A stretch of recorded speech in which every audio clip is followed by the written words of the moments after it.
My name is Mohammed Shakib. I will be teaching course of compressible flow and propulsion along with Mr. Abdul Ghaffar. I will be teaching in sections DEF. Mr. Abdul Ghaffar will teach in sections ABC. In the beginning, there is some general information about the course. The course code is ME417. The title is Compressible Flow and Propulsion. Based on the most of the topics, the course can be considered as a credit course. There are 3 credit hours, 3 for theory, and there is no practical credit. For the understanding of this course, the background of thermodynamics and fluid mechanics 1 is necessary. These are the topics of the course. First, there is review or revision of elementary principles governing equations for fluid flow, which include conservation of mass, momentum and energy equations.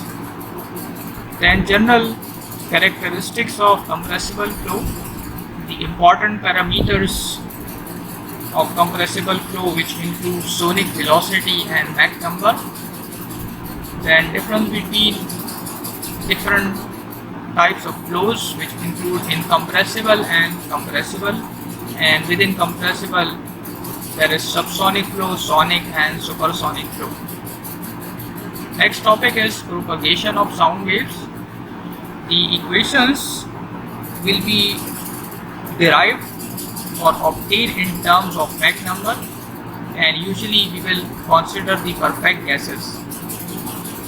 Optical methods of investigation, then one-dimensional isentropic flow.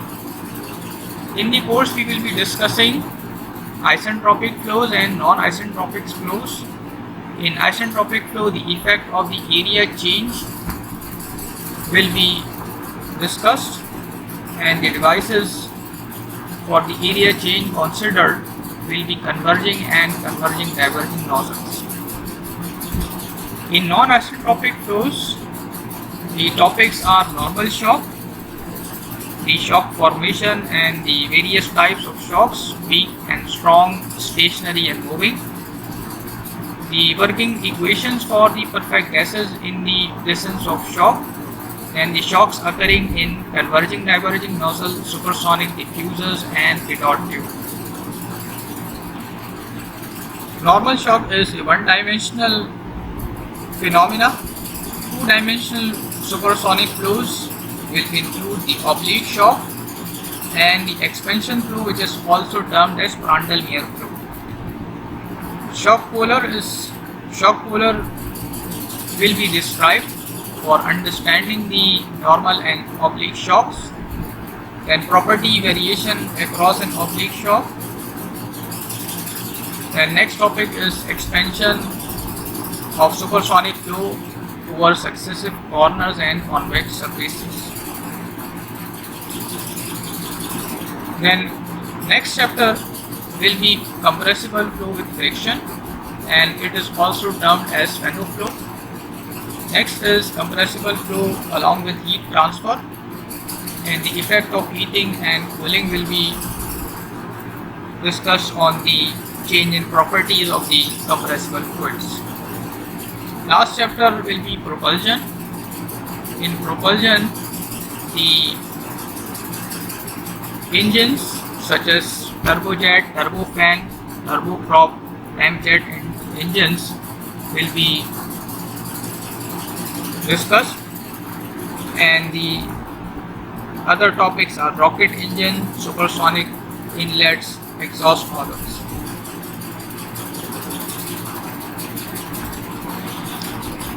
The textbook which will be followed is Gas Dynamics by Alok Excel and Irala. Second edition. For the propulsion or gas turbine theory, 5th edition. Reference book is Fundamentals of Gas Dynamics by Zucker. In the OB system, the students are familiar with the terms CLO and PLO. So there are 3 CLOs for the course. first is explain different terms of compressible and isentropic flows. This will cover PLO1. The first CLO is more related to the basic knowledge of the subject. So this can be considered as PLO1. The second one is solve cases of different non-isentropic flows such as normal or oblique shock and flows with friction or heat transport. So this will cover PLO2. It is more related to the analysis for different compressible flow problems. The third CLO is perform analysis of various shaft power and aircraft gas turbine engines. So this covers the design aspect, design calculations. So the third CLO covers PLO3. Apart from this, there will be session assessment, and for the session assessment there will be midterm test and additional tests which can be a quiz and an assignment which will be based on the complex engineering problem. So 40 are the session marks. So 20 marks will be for the midterm, 10 for the test 2 or quiz, and 10 marks for the complex engineering problem.